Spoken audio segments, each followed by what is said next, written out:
Rekord ta' parteċipanti mal-11,000 persuna dal-għodu ħadu sehem fit-tielet edizzjoni tal-President's Fun Run Bris Listrina. Din l-attività hija parti minn diversi attivitajiet li l-Malta Community Chest Fund torganizza bil-qofol tagħhom jitlaħaq l-għada tal-miliet bl-avveniment annwali tal-Listrina.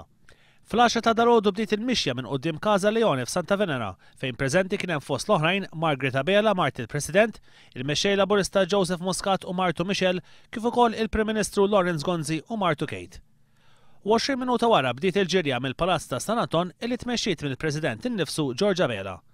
Kull persuna li ħadet sehem ta' donazzjoni ta' 10 euro illi għalhekk minn din l-attività biss inġabret is-somma ta' iktar minn 100,000 euro għall-Listrina.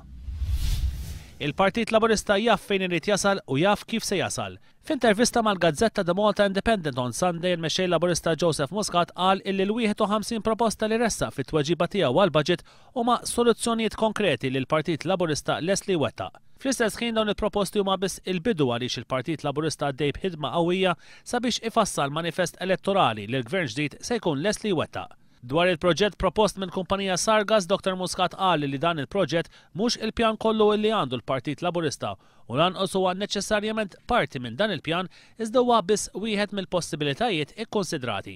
Il-Partit Laburista se jkun ċar mal-poplu u meta jasal iż-żmien tal-għażla se jippreżenta l-pjan tiegħu, se joffri l-possibilitajiet differenti li għandu u se jkun qed joffri l-aħjar soluzzjonijiet għall-ambjent u għall-ekonomija.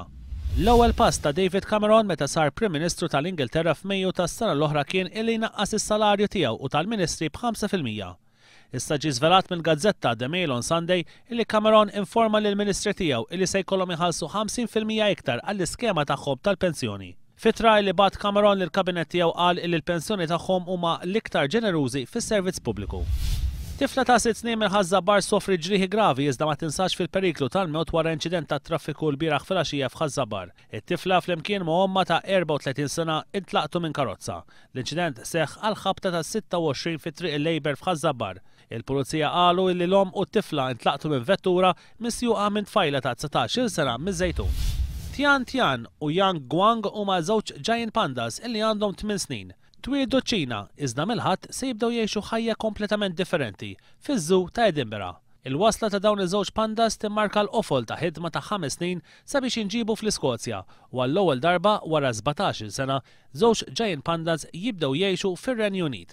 Madankollu attivisti favur l-annimali ikkritikaw liż-żu għaliex qed jgħidu li r-raġuni vera li dawn iż-żewġ pandas inġibu l-Iskozja hija purament fuq ftehim kummerċjali.